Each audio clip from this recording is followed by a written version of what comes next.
Welcome to Cotality's housing market update for August 2025.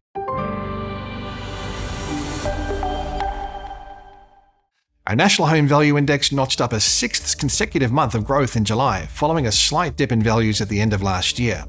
After a positive turn in February, which aligned with the first rate cut, the monthly pace of growth is held at 0.6% since May, as the opposing influences of low supply, falling interest rates, and rising confidence run up against affordability constraints and lingering uncertainty. Every capital city recorded a rise in dwelling values through the month, led by Darwin with a solid 2.2% rise, followed by Perth, which was up 0.9%. At the softer end of the growth tables are Hobart, Melbourne, and the ACT. The positive trend in housing values is supported by persistently low inventory levels, with national listing numbers tracking 20% below the previous 5-year average for this time of the year. At the same time, Cotality's estimate of annual sales is tracking about 1.9% above the previous 5-year average. The imbalance between available supply and demonstrated demand has supported auction clearance rates, which have been tracking slightly above the decade average since mid-May. Although the monthly growth trend looks to have found a sweet spot, the rolling quarterly change does show a clear upswing since February's rate cut. The 1.8% rise in the national index over the 3 months ending July was the strongest outcome since the 3 months ending June last year.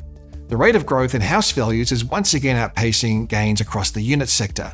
The past 3 months have seen the national house value rise by 1.9%, adding approximately $16,700 to the median value.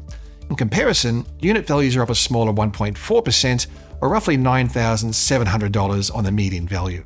With house values once again outpacing units, the difference between the national median house and unit value is at a record high. In July, nationally, there was a 32.3% difference between the median value of the two broad housing types, or approximately $223,000 in dollar terms.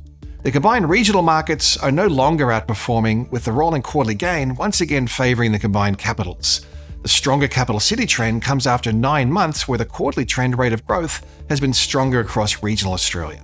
The strongest regional markets have seen a clear change since the pandemic, when commutable lifestyle markets were leading the gains. The current trend favours rural markets in Western Australia, Queensland, and South Australia, where housing generally is quite affordable and economic conditions are generally robust. Moving our attention to rental markets, with vacancy rates holding close to historic lows at just 1.7%, there's been some evidence of re-accelerating growth trends. On a seasonally adjusted basis, national rents are up 1.1% over the 3 months ending July, up from a recent low of 0.5% through the September quarter last year. The re-acceleration in rental growth is clearly bad news for renters, where the median income household would already need around a third of their pre-tax income to pay rent. Renting households have historically skewed towards younger, lower-income cohorts, so no doubt the sting of high rents is having an even more acute impact on household budgets. The outlook for housing values remains positive, and we expect values to continue posting a broad-based but modest rise through the rest of the year, supported by an outlook for lower interest rates, improving sentiment, and short housing supply.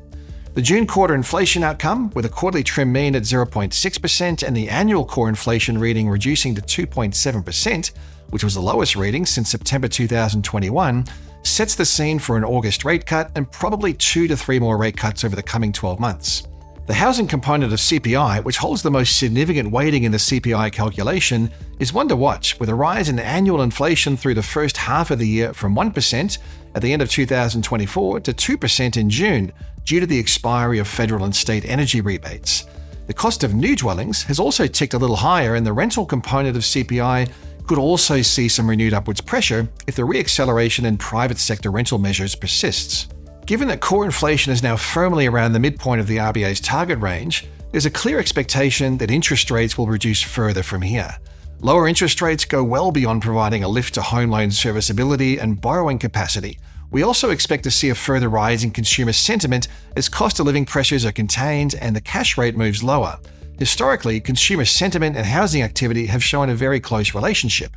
Low housing supply is another factor supporting some upwards pressure on housing values, both from an immediate perspective via low advertised listing numbers, but also insufficient levels of newly built housing supply that's likely to be a feature of the market for some time yet. Building costs remain high and profit margins have been severely compressed, especially across the multi-unit sector.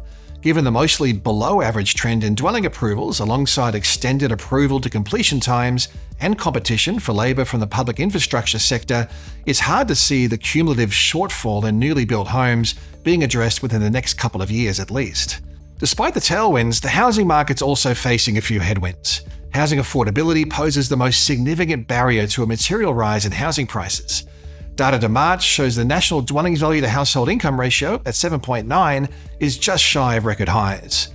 Although loan serviceability metrics are improving as interest rates reduce, higher housing prices are dampening the influence of lower rates.